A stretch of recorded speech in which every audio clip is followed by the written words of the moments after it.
In the winter of 1942, the greatest fear wasn't the bombs falling over London, but the cold haunting silence of the North Atlantic. Out there, a brutal and invisible war was being waged between German U-boats and Allied convoys. This was the battle for the lifeline of the West, and if the Allies lost, Britain would starve. But among all the threats, one loomed larger than the rest, a shadow that haunted every commander in the Admiralty, the battleship Tirpitz. She was the sister ship of the infamous Bismarck, a 42,000-ton monster with the power to single-handedly wipe out a convoy in a matter of hours. At the time, the Tirpitz was hiding in the Norwegian fjords, acting as a fleet in being. She didn't even have to leave her moorings to be effective. Her mere existence forced the Royal Navy to keep its most powerful warships tied down just to watch her. The British knew they had to neutralize her, but sinking the Tirpitz in her heavily defended lair in Norway was nearly impossible with the technology they had. The core of the problem wasn't how to fight the Tirpitz at sea, but how to stop her from being repaired. If the Tirpitz was damaged in a skirmish or simply needed maintenance, she would require a massive dry dock. Along the entire German-occupied Atlantic coast, from the tip of Norway down to the border of Spain, there was only one dock large enough to hold her, the Louis Joubert Lock, at the port of Saint-Nazaire, France. A cold, hard truth dawned on British strategists. If they could destroy the Saint-Nazaire dock, the Tirpitz would be forced to sail all the way back to Germany for repairs, a journey through the most dangerous waters on Earth. Disabling a concrete hole in the ground might sound like a minor tactical goal, but strategically it was the key to the entire Atlantic War. It was a historical paradox. The lives of thousands of sailors on supply ships depended on the fate of a single concrete structure in occupied France. And so Operation Chariot was born, a plan so bold it bordered on insanity. It called for a 400-mile naval raid right through the teeth of German defenses, using an obsolete warship packed with explosives to ram the dock gates and blow itself up. This wasn't just a mission. It was a calculated trade of human lives. The Commandos and Royal Navy, sailors gathered for the operation, knew their chances of coming home were slim to none. They were heading into one of the most heavily fortified naval bases on the Atlantic wall, guarded by massive coastal guns, entrenched machine gun nests, and thousands of German troops. The sacrificial lamb chosen for the job was the HMS Campbelltown, an old town-class destroyer. Ironically, she was originally built for the US Navy during World War I and handed over to the British under the Lend-Lease program. To sneak her past German scouts, she was disguised to look like a German destroyer with her funnels cut down and her silhouette altered. Hidden deep inside her hull, encased in a concrete tomb, were 4.2 tons of time-delayed explosives. The men didn't just face the enemy, they faced the darkness, the tides, and the crushing weight of their own nerves. It was a mission planned with surgical precision but executed in total chaos. The goal wasn't to occupy the port, but to create a strategic paralysis regardless of the cost. What did this sacrifice mean to the young men who knew they were sailing into the mouth of a cannon? Can a strategic victory ever truly balance the scales against such a personal loss? Today we go back into the files to find the truth, what really happened at Saint-Nazaire. Operation Chariot kicked off on the night of March 26, 1942.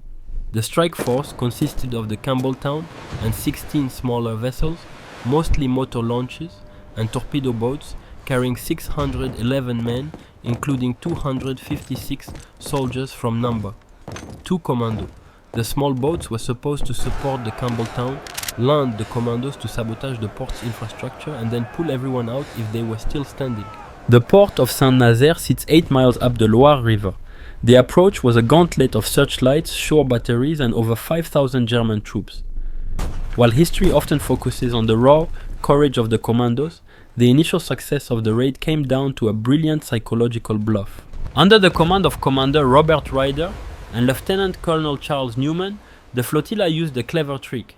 As they approached, they signaled the German coastal guards using captured German codes. They pretended to be a German convoy under friendly fire, creating just enough confusion to delay the German response.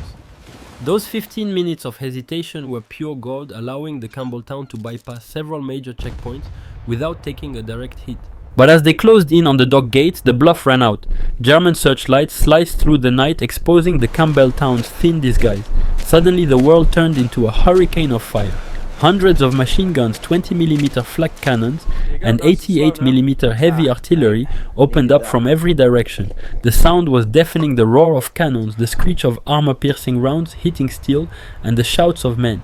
The Campbelltown became the center of a firestorm. The men on the bridge were cut down in seconds. Blood slicked the decks as shrapnel shredded the superstructure. The ship's commander, Lieutenant Commander Stephen Beatty, though wounded, gripped the wheel. Despite the heavy damage, the Campbelltown didn't slow down. She wasn't there to fight, she was there to hit. At 1:34 a.m., traveling at 20 knots, the Campbelltown slammed into the Joubert Lock gates with a sickening screech of tearing metal. The force was so violent it wedged the ship 30 feet into the structure, crushing her bow completely. The first part of the mission was a success. Immediately after the impact, the commandos swarmed off the ship. Their targets were the pumping stations, the engine rooms, and the fuel tanks. These were the most terrifying moments of the night. They were trapped on a narrow strip of land between the dock and the river under a relentless rain of lead. Every foot of ground was paid for in blood. The personal stories from that night reveal the true cost of war. Take Sergeant Tom Frank, a pseudonym to protect a legacy, who was part of the team assigned to blow the main pumping station. As they moved in, they were pinned down in a firefight near a wine warehouse. Their commander was killed and 2 others were hit. Instead of retreating, Tom and a teammate crawled through a drainage pipe with their demolition charges. They managed to set the explosives, but when they fought their way back to the extraction point, they realized the horror. Almost all the small boats meant to take them home had been blown out of the water or forced to retreat. The German counterattack was organized and overwhelming. Retreat was impossible. The British Commandos were forced into a desperate street fight through the burning town of Nazaire. This wasn't a tactical withdrawal, it was a hunt. Out on the water, the situation was even worse. Of the 16 small boats that started the mission, 15 were destroyed. Sailors and commandos were gunned down in the river or captured as they tried to swim for the shore. When the sun came up, the scene was grim. The Campbelltown sat dead in the Joubert Dock. Over 100 British sailors and commandos were dead. Hundreds more were being marched off as prisoners. On the surface, it looked like a catastrophic failure, a suicide mission that resulted in nothing but a rusted wreck. The German commanders at Saint-Nazaire even declared a premature victory, gloating over the broken British raid. They began to inspect their prize, the old American-built ship. But a bitter truth was hidden beneath the hull and the German arrogance. A deadly silence was ticking away. The truth didn't come easily. After the smoke cleared, the Germans were in total control of the port. They began rounding up prisoners and assessing the damage. German naval engineers inspected the Campbelltown and saw the carnage from the crash, but they failed to find the 4.2 tons of explosives hidden deep inside. The disguise was so perfect that the German experts assumed the ship was just a clumsy attempt to block the dock. The Germans made a fatal mistake. They thought the danger had passed and allowed officers, engineers, and even curious local French civilians to come aboard and see the trophy.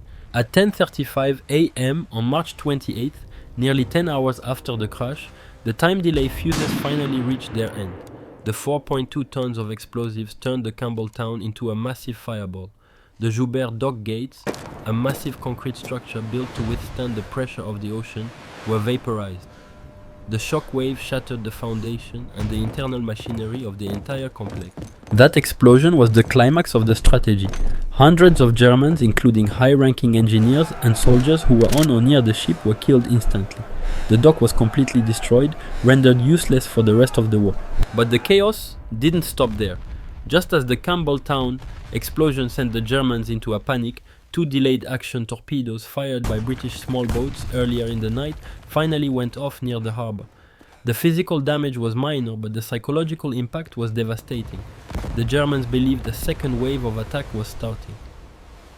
Panic spread like wildfire, and German soldiers began firing at anything that moved, accidentally killing their own men and French civilians in the confusion. The destruction of the Campbelltown wasn't just a physical win, it was a psychological blow to the pride of the Third Reich. The Germans had been tricked and defeated by their own overconfidence. The human cost was staggering. Out of the 611 men who took part in Operation Chariot, 169 were killed. Only 5 men managed to evade capture and make it back to England via Spain. However, their sacrifice achieved an undeniable strategic victory. The Joubert Dock was gone. For the Tirpitz, it meant that if she was ever damaged, she had no place to hide or heal near the Atlantic. She was effectively neutralized. The survivors became symbols of ultimate bravery. 5 Victoria Crosses, Britain's highest military honor, were awarded for the raid along with dozens of other medals. It was a rare level of recognition for a single mission. Commander Betty, who drove the Campbelltown into the gates, was among those awarded the Victoria Cross for his gallantry under fire. Operation Chariot remains a testament to the grey zone of war. It was a plan that bet on the lives of its own soldiers to achieve a greater end. When we look at the wreckage of war, we don't just see twisted steel. We see the impossible decisions where morality and victory collide. These men sacrificed themselves, but that sacrifice bought the safety of thousands of others across the Atlantic. It was a tactical suicide that led to an invaluable strategic victory. Operation Chariot is remembered not as a clean win, but as a daring raid carried out by men who knew their fate and stepped forward anyway. It leaves us with a haunting question. Is the ultimate sacrifice of the few truly necessary to save the many? Can history ever put a fair price on a victory bought with self-destruction? If you want to dive deeper into the untold stories of history, hit the follow button and join us for the next file.